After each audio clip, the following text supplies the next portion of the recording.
Kisah ini diceritakan dalam Al-Quran pada surat Yusuf ayat 21 hingga 29.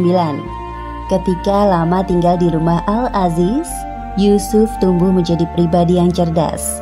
Maka dari itu Al-Aziz memberinya tugas untuk mengurus keperluan rumah tangga. Yusuf dewasa sangatlah rupawan. Tubuhnya kekar dan wajahnya sangat tampan. Inilah yang membuat istri Al-Aziz diam-diam memperhatikan Yusuf dan mulai tertarik padanya. Orang kaya yang membeli Yusuf adalah seorang Perdana Menteri Mesir yang dijuluki Al-Aziz. Al-Aziz sendiri merupakan sebutan bagi kaum bangsawan di Mesir. Silakan masuk, wahai Al-Aziz. Wahai penjaga, ketahuilah bahwa mulai sekarang Yusuf ini akan tinggal di sini untuk membantu pekerjaanku. Baik, wahai Al-Aziz. Selamat datang, wahai Yusuf. Silakan masuk. Terima kasih. Wahai Yusuf, masuklah. Mulai saat ini engkau bagian dari kami. Terima kasih banyak wahai Al-Aziz. Semoga kebaikanmu dibalas oleh Allah. Sementara itu, di kamar istri Al-Aziz, "Wahai pelayan, apakah suamiku telah datang?" "Benar wahai ratuku, Al-Aziz telah datang bersama seorang anak muda tampan." Siapa ya? Saya juga baru pertama kali melihat anak muda itu." Zulaikha bergegas menemui suaminya di ruang tamu. Ternyata benar yang dikatakan oleh pelayannya, bahwa suaminya datang bersama seorang anak muda yang tampan. "Wahai suamiku, siapakah dia?" Ini Yusuf, wahai istriku. Mulai sekarang, Yusuf akan tinggal di rumah kita. Berikanlah kepadanya tempat yang baik. Boleh jadi dia bermanfaat kepada kita, atau kita pungut dia sebagai anak. "Baiklah wahai suamiku, akan aku laksanakan sesuai perintahmu." Tak perlu waktu lama bagi Yusuf menyesuaikan diri dengan kehidupan di sana. Selain bekerja, Yusuf juga belajar berbagai ilmu.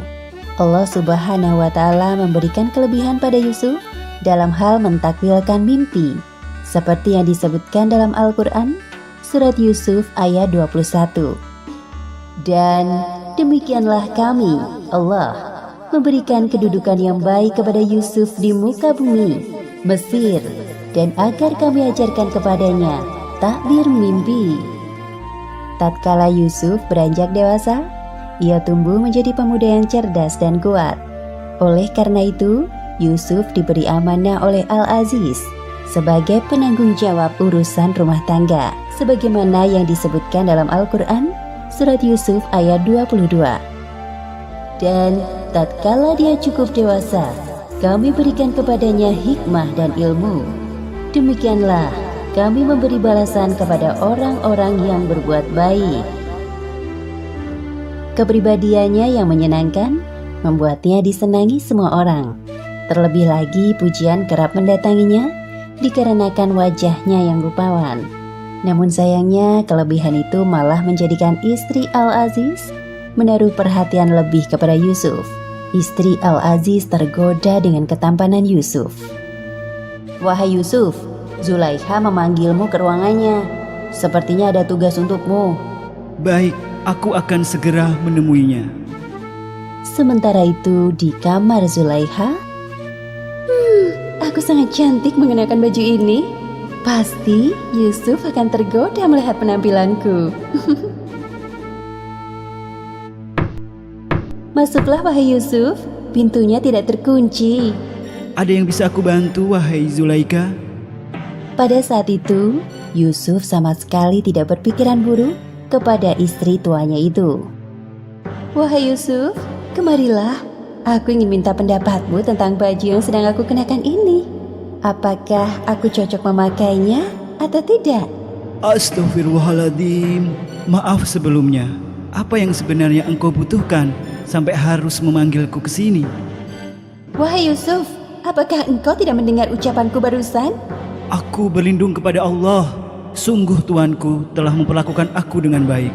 "Jadi, engkau pura-pura tidak mendengar perintahku?"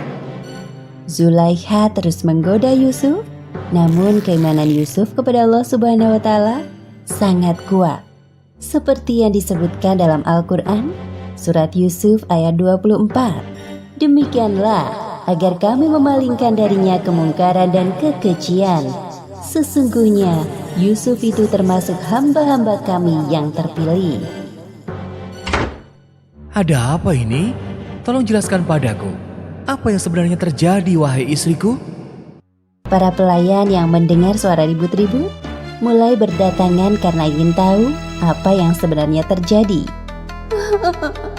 Apakah pembalasan terhadap orang yang bermaksud berbuat serong dengan istrimu selain dipenjarakan atau dihukum dengan azab yang pedih? Benarkah yang istriku katakan, wahai Yusuf? Dia menggodaku untuk menundukkan diriku kepadanya. Sungguh, aku mengatakan kebenaran, wahai Al-Aziz. Al-Aziz mendengarkan penjelasan kedua belah pihak dengan teliti.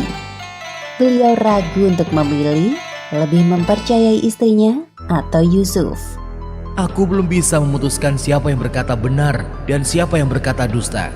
Karena posisiku tidak berada di rumah sebelum ini, maka aku butuh penjelasan dari saksi di rumah ini. Wahai pelayan, katakan pendapatmu tentang masalah ini. Pelayan sebelumnya yang diutus Zulaikha untuk memanggil Yusuf memberikan kesaksiannya di hadapan semua orang. Wahai Al-Aziz, jika baju gamisnya koyak di muka, maka wanita itu benar dan Yusuf termasuk orang-orang yang dusta. Dan jika baju gamisnya koyak di belakang, maka wanita itulah yang dusta dan Yusuf termasuk orang-orang yang benar. Wahai Yusuf, coba aku lihat baju gamismu. Zulaikha tidak bisa lagi menyembunyikan kebohongan di hadapan suaminya atas bukti yang ada. Wahai istriku, sesungguhnya kejadian itu adalah tipu daya kamu. Sesungguhnya tipu daya kamu adalah besar. Maafkan aku, wahai suamiku. Aku hilaf. Wahai Yusuf, berpalinglah dari ini. Terima kasih banyak atas kebijakanmu, wahai Al-Aziz. Dan kamu, wahai istriku, mohon ampunlah atas dosamu itu. Karena kamu sesungguhnya termasuk orang-orang yang berbuat salah.